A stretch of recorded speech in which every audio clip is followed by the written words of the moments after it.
ಮೂಲಕ ತಮಗೆ ಬೇಕಾದಂಥ ವ್ಯಕ್ತಿಯನ್ನು ಕೂಡಿಸಬಹುದು ಅನ್ನುವಂಥದ್ದು. ಆ ದಿಶೆಯಲ್ಲಿ ಗಣೇಶ್ ಹುಕ್ಕೇರಿ ಅವರಿಗೆ ಸಪೋರ್ಟ್ ಮಾಡುವಂಥ ಒಂದು ಎಲ್ಲ ಪ್ರಯತ್ನ ನಡೆಸ್ತಿದ್ದಾರೆ ಅಂತ ಸುದ್ದಿ ಬರ್ತಾ ಇದ್ದಾವೆ. ಈ ಕಾಂಪಿಟೇಷನ್ ಏನೇನು ಯಾರ ಮಧ್ಯೆ ಆಗಬಹುದು ಅನ್ನುವಂಥದ್ದು ಇವತ್ತು ವಿಚಾರ ಮಾಡಿದಾಗ ಜೊಲ್ಲೆ ಅವ್ರದ್ದು ಪಾರ್ಟಿ ದಿಶೆಯಲ್ಲಿ ಆಯ್ತಪ್ಪ ಅಂದ್ರೆ ಆಗೋ ಸಾಧ್ಯತೆಗಳು ಕಡಿಮೆ ಅಂತ ಹೇಳಲಿಕ್ಕೆ ಏನು ಅಡ್ಡಿಲ್ಲ. ಇನ್ನು ಉಳಿದದ್ದು ಯಾವುದಪ್ಪ ಅಂದ್ರೆ ಮಧ್ಯೆ ಇನ್ನೊಂದು ಗಮನಿಸಬೇಕಾಗಿದ್ದು ಏನಪ್ಪ ಅಂದ್ರೆ ಪಟ್ಟಣ್ ಅವರು ಕಾಂಗ್ರೆಸ್ಸಿಗರು ಅನ್ನೋದು ಎಲ್ಲರಿಗೂ ಗೊತ್ತಿದ್ದ ವಿಷಯ. ಜೊತೆಗೆ ಅವರೀಗ ಏನಪ್ಪ ಅಂದ್ರೆ ಮುಖ್ಯಮಂತ್ರಿಗಳ ಅತ್ಯಂತ ಆತ್ಮೀಯರು.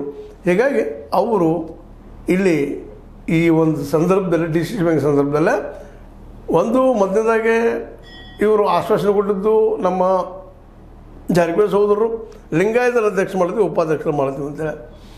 ಗಣೇಶ್ ಅವರು ಲಿಂಗಾಯತರಿದ್ದಾರೆ, ಜೊತೆಗೆ ಕಾಂಗ್ರೆಸ್ಸಿಗರು, ಜೊತೆಗೆ ಅವ್ರು ಎಲ್ಲರೊಂದಿಗೂ ಅವ್ರ ತಂದೆ ಮತ್ತು ಮಗ ಹೊಂದಾಣಿಕೆ ಮಾಡ್ಕೊಂಡು ಹೋಗುವಂಥವ್ರು. ಅದೇ ಕಾಲಕ್ಕೆ ಕತ್ತೆಯವ್ರಿಗೂ ಸಹ ಸಂಬಂಧ ಒಳ್ಳೇದಿದ್ದು ಅವ್ರಿಗೆ ಒಂದು ಏನಪ್ಪ ಅಂತಂದ್ರೆ ಅತ್ಯಂತ ಸಮೀಪ ಸಂಬಂಧಗಳಿದ್ದಾವೆ. ಅದೇ ಕಾಲ ಸೌದಿಯವ್ರಿಗೂ ಸಹಿತ ಇದೆ. ಇನ್ನು ಈ ಒಂದು ದಾಳನ್ನು ನಮ್ಮ ಸತೀಶ್ ಅವರು ಯಾವ ರೀತಿ ತಪ್ಪಿಸ್ತಾರೆ ಅನ್ನುವಂಥದ್ದು. ಯಾಕಂದ್ರೆ ಜೊಲ್ಲೆ ಅವ್ರಿಗಿಂತ ಅವ್ರ ಸಲುವಾಗಿ ಏನೇನು ಹೋರಾಟ ಮಾಡಿದ್ರು ನೋಡಿದ್ದೀವಿ, ಅವರು ನಿರ್ದೇಶಕರಾಗಿ ಏನೇನು ಮಾಡಿದರು ಅಂತೇಳಿ.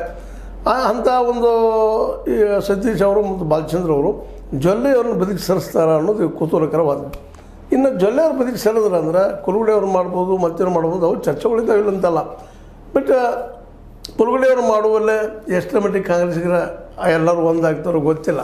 ಬಟ್ ಪಟ್ಟಣ್ ಅವ್ರು ಮಾತ್ರ ಸಿದ್ದರಾಮಯ್ಯ ಪರ ಇದ್ದಂಥವ್ರು. ಸಿದ್ದರಾಮಯ್ಯರ ಇಲ್ಲೇ ಸೌದಿಗೂ ಬೇಕು, ಅದೇ ಕಾಲ ಸತೀಶ್ ಅವ್ರಿಗೂ ಬೇಕು, ಸತೀಶ್ ಅವ್ರಿಗಿಂತ ಅತಿ ಹೆಚ್ಚು ಬೇಕು. ಹೀಗಾಗಿ ಕುರುಗುಡೆ ಅವ್ರದ್ದು ಆಗ್ಬೋದು ಒಂದೇ ಲೆಕ್ಕ. ಅದೇ ಕಾಲಕ್ಕೆ ನಮ್ಮ ಗಣೇಶ್ ಹುಕ್ಕೇರಿ ಅವ್ರ ಜೊತೆಗೆ ನಮ್ಮ ದೊಡ್ಡಗೌಡರ ಬಗ್ಗೆನೂ ಮಾತು ಬರ್ತಾ ಇದ್ದಾವೆ. ಮಾತು ದೊಡ್ಡಗೌಡರು ಆಗ್ಬೋದೇನೋ ಮಾಜಿ ಶಾಸಕರು ಈ ಥರ ಅಧ್ಯಕ್ಷ ಅಂತೇಳಿ.